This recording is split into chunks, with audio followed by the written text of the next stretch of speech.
출애굽기 40장 1절에서 16절까지 말씀입니다. 야훼께서 모세에게 말씀하여 이르시되 너는 첫째 달 초하루에 성막 곧 회막을 세우고 또 증거궤를 들여놓고 또 휘장으로 그 궤를 가리고 또 상을 들여놓고 그 위에 물품을 진설하고 등잔대를 들여놓아 불을 켜고 또 금양단을 증거궤 앞에 두고 성막문에 휘장을 달고 또 번제단을 회막의 성막 문 앞에 놓고 또 물두멍을 회막과 제단 사이에 놓고 그 속에 물을 담고 또 뜰 주위에 포장을 치고 뜰 문에 휘장을 달고 또 관유를 가져다가 성막과 그 안에 있는 모든 것에 발라 그것과 그 모든 기구를 거룩하게 하라. 그것이 거룩하리라. 너는 또 번제단과 그 모든 기구에 발라 그 안을 거룩하게 하라. 그 제단이 지극히 거룩하리라. 너는 또 물두멍과 그 받침에 발라 거룩하게 하고 너는 또 아론과 그 아들들을 회막문으로 데려다가 물로 씻기고 아론에게 거룩한 옷을 입히고 그에게 기름을 부어 거룩하게 하여 그가 내게 제사장의 직분을 행하게 하라. 너는 또 그 아들들을 데려다가 그들에게 겉옷을 입히고 그 아버지에게 기름을 부음 같이 그들에게도 부어서 그들이 내게 제사장의 직분을 행하게 하라. 그들이 기름 부음을 받았은즉 대대로 영원히 제사장이 되리라 하시매 모세가 그같이 행하되 곧 야훼께서 자기에게 명령하신 대로 다 행하였더라. 아멘. 네, 오늘은 구약의 그리스도 15번째 시간인데요. 출애굽의 진짜 목적지는 어디인가? 이제 지난주에 이어서 두 번째로 나누는 시간을 갖겠습니다.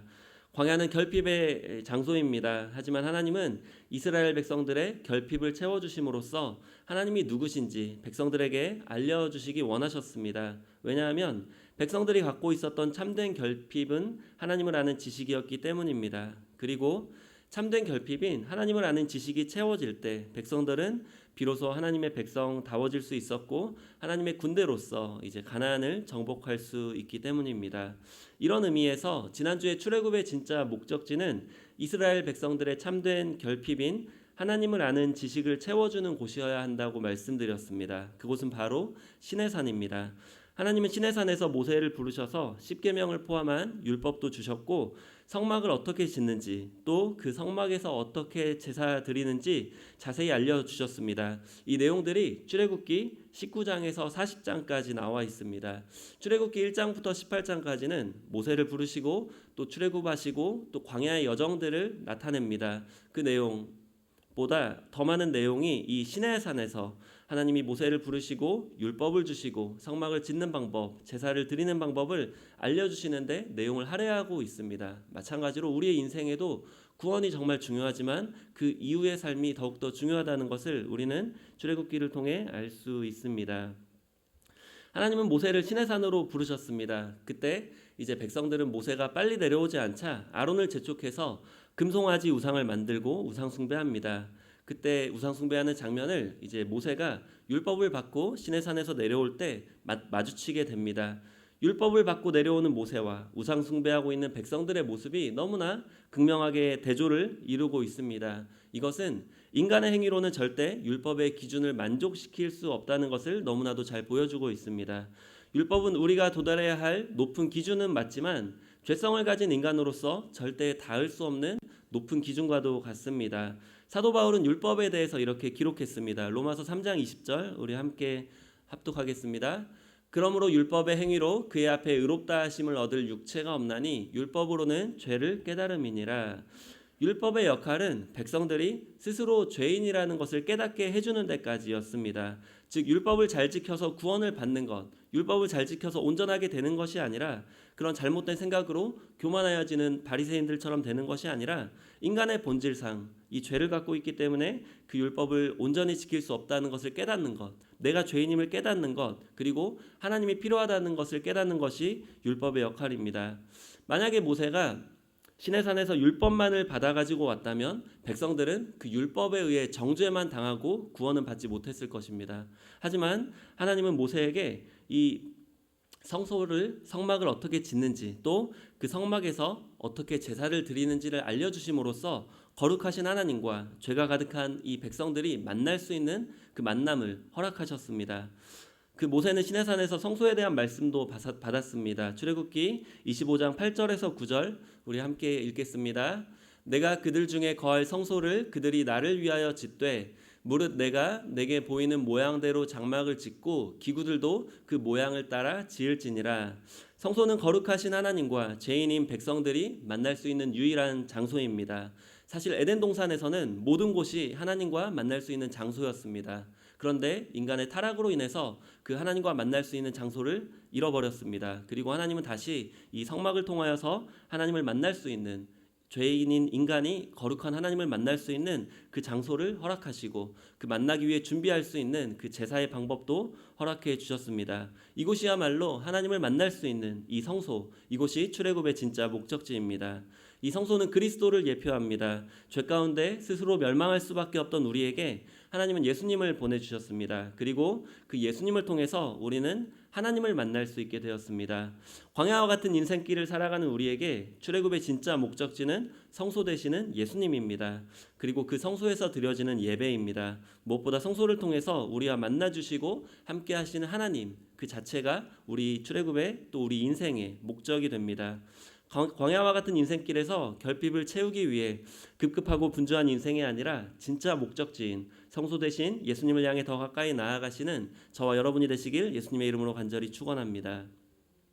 출애굽기 25장부터는 이제 성막과 그 안의 기구들을 어떻게 만드는지 하나님께서 알려주십니다. 그리고 그 방법대로 성막을 짓고 또 그 기구들을 만들어서 봉헌하는 내용이 바로 오늘 본문의 내용입니다.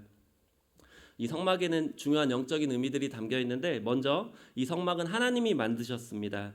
저는 이제 아이폰을 쓰는데 이 아이폰 박스에 보면은 Designed by Apple in California, Assembled in China 이렇게 써 있습니다. 그러니까 캘리포니아에 있는 애플이라는 회사에서 이 핸드폰을 디자인했고 이 여러 부품들을 모아서 조립한 곳은 중국이라는 거죠. 마찬가지로 하나님은 이 성막에 대한 모든 부분을 모세에게 다 알려주셨어요. 그리고 백성들이 재료들을 모아서 이 성막을 지었습니다. 그러면 이 성막은 누가 지은 것입니까?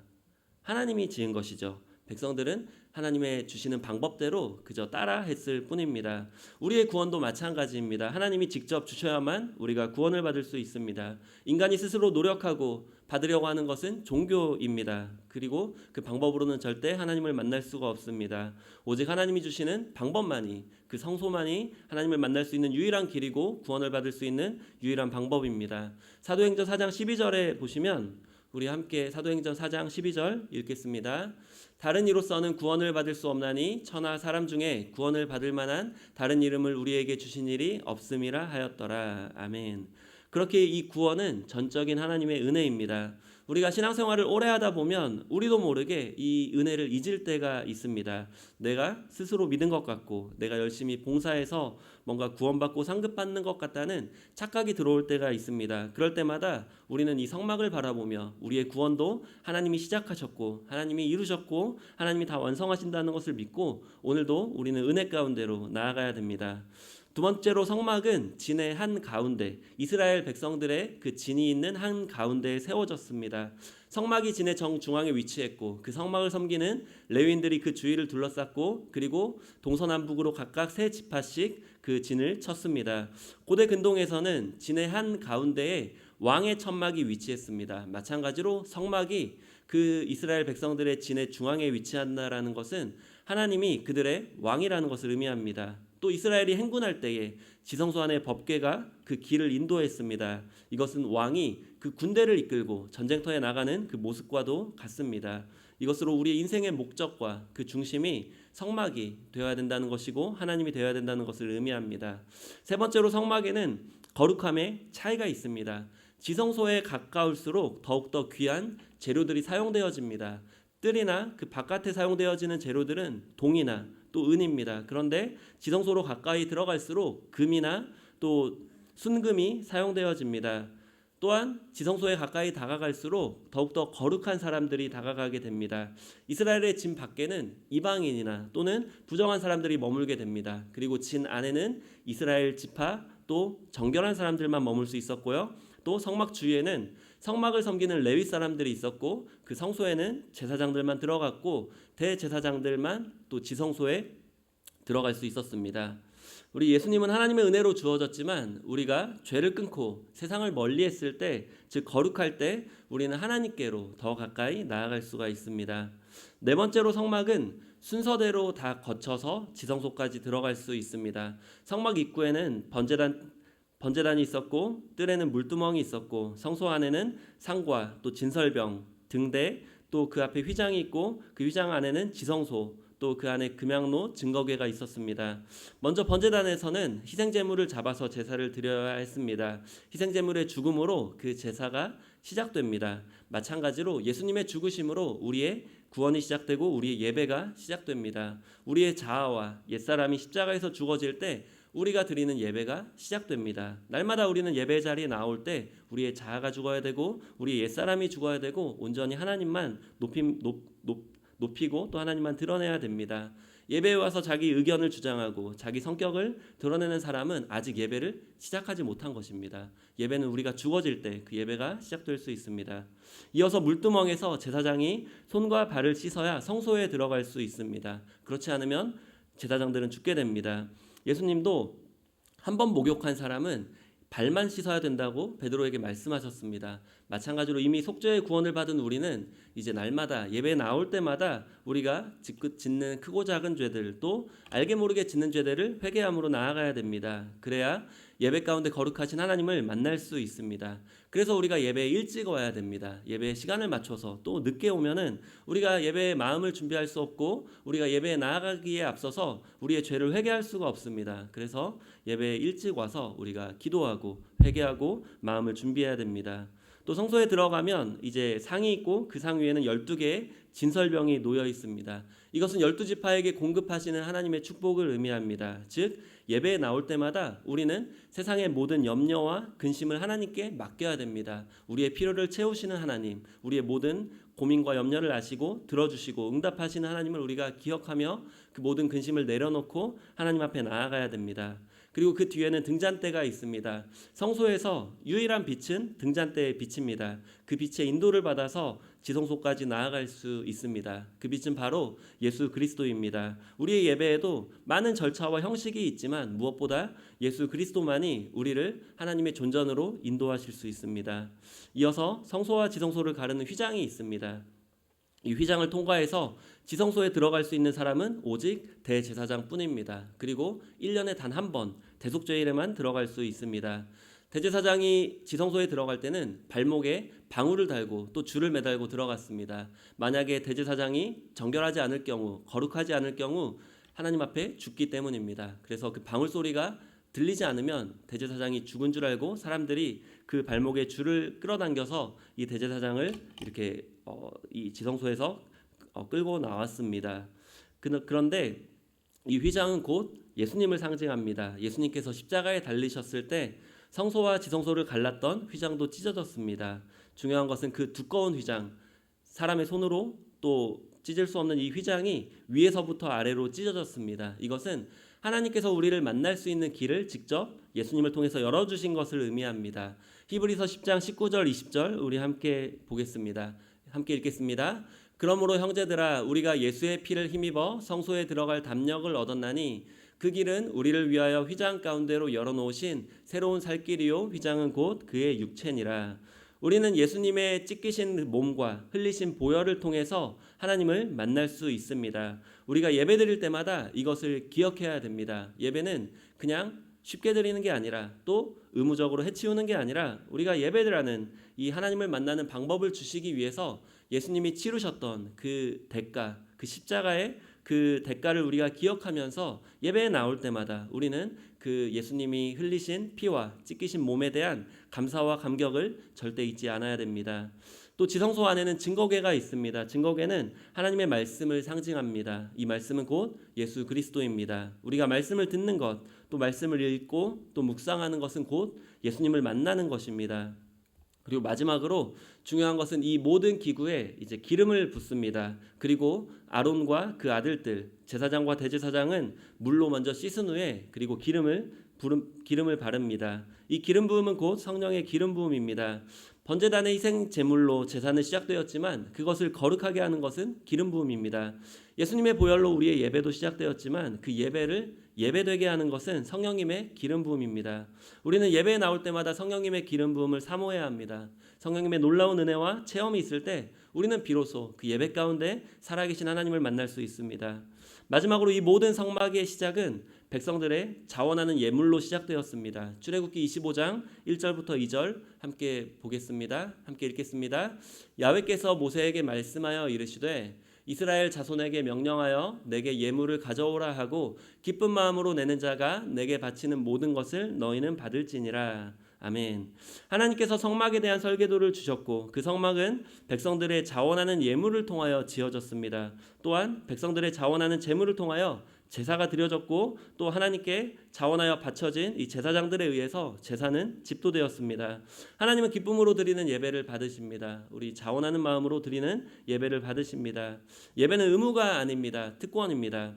코로나 사태로 인해서 예배가 많이 약해지는 시점에서 우리는 이 최초에 드려진 회중 예배를 통해서 예배의 참된 의미를 회복해야 됩니다. 그리고 이렇게 성막이 하나님께 봉헌되었을 때 그 예배가 드려졌을 때 구름이 회막에 덮입니다. 출애굽기 40장 34절 함께 읽겠습니다. 구름이 회막에 덮이고 야훼의 영광이 성막에 충만하매 성막 위에 충만하게 덮인 구름은 하나님의 임재이자 하나님의 영광을 나타냅니다. 이 성막은 하나님을 만나는 곳입니다. 하나님이 백성들과 함께 있는 곳입니다. 이 성막을 성막되게 하는 것은 하나님의 임재입니다. 이 하나님의 임재는 교회 건물이라고 해서 임하는 것이 아닙니다. 오늘날 많은 교회 건물들이 있지만 하나님의 임재가 떠난 교회 건물들 우리는 호주에서 또 이 서구권에서 많이 볼 수 있습니다. 그래서 우리가 더욱 깨어 기도해야 되고 예배를 더욱 사모함으로 하나님의 임재가 우리 예배 때마다 임하도록 우리는 기도해야 됩니다. 마지막으로 이 성막은 구름과 함께 움직였습니다. 즉 하나님의 인도를 받았습니다. 출애굽기 40장 36절에서 38절이 이제 출애굽기의 마지막 구절인데 우리 함께 읽겠습니다. 40장 36절에서 38절 구름이 성막 위에서 떠오를 때에는 이스라엘 자손이 그 모든 행진하는 길에 앞으로 나아갔고 구름이 떠오르지 않을 때에는 떠오르는 날까지 나아가지 아니하였으며 낮에는 야훼의 구름이 성막 위에 있고 밤에는 불이 그 구름 가운데에 있음을 이스라엘의 온 족속이 그 모든 행진하는 길에서 그들의 눈으로 보았더라. 아멘. 하나님의 인도는 이스라엘 백성들이 사명이 있는 곳 가나안 땅까지 인도하십니다. 우리의 예배도 예배로만 그친다면 의미가 없습니다. 그 예배가 우리를 사명의 자리까지로 인도해야 됩니다. 우리에게 많은 사명이 있지만 그 중에서도 큰 사명은 영혼 구원과 구제입니다. 왜냐하면 하나님이 만드신 아름다운 땅, 이 에덴 동산에는 모든 구원받은 영혼만 있었고 모든 축복과 또 안정만 있었습니다. 그런데 인간의 죄악으로 인해서 이 인간의 이 영혼이 구원을 잃어버렸고 또 모든 인간에게 주어진 축복도 잃어버렸기 때문입니다. 그래서 빈부의 격차가 있고 그래서 구제가 필요합니다. 그래서 말씀에서 우리가 구제하는 것이 하나님께 구워드리는 것과 같다라는 말씀이 있습니다. 그것은 하나님의 일을 우리가 하는 것입니다. 마찬가지로 영혼의 구원도 하나님이 하시는 일을 우리가 하는 것입니다. 이것만큼 우리의 인생에서 가장 의미 있고 가장 영광스러운 일이 없습니다. 우리가 지난 일주일을 돌아보기를 원합니다. 우리가 전도를 했는지 또 일주일 동안 구제를 했는지 아니면 한 달, 1년 우리가 돌아보기를 원합니다. 그것이 우리가 인생에서 살아가는 그 모습과 크게 다르지 않습니다. 출애굽의 진짜 목적지는 그 성막이었습니다. 예배를 드리는 곳, 또 그 성막을 따라 이동하는 그 가나안 땅, 그들의 사명이었습니다. 마찬가지로 우리의 구원의 목적은 우리의 예배, 하나님을 예배드리고 또 그 예배가 우리를 사명의 자리로 인도할 때 우리의 진짜 인생의 목적이 시작됩니다. 바라기는 성막 되시는 예수 그리스도의 은혜를 힘입어서 예배가 삶의 중심이 되고 사명이 삶의 목적이 되는 저와 여러분이 되시길 예수님의 이름으로 간절히 축원합니다.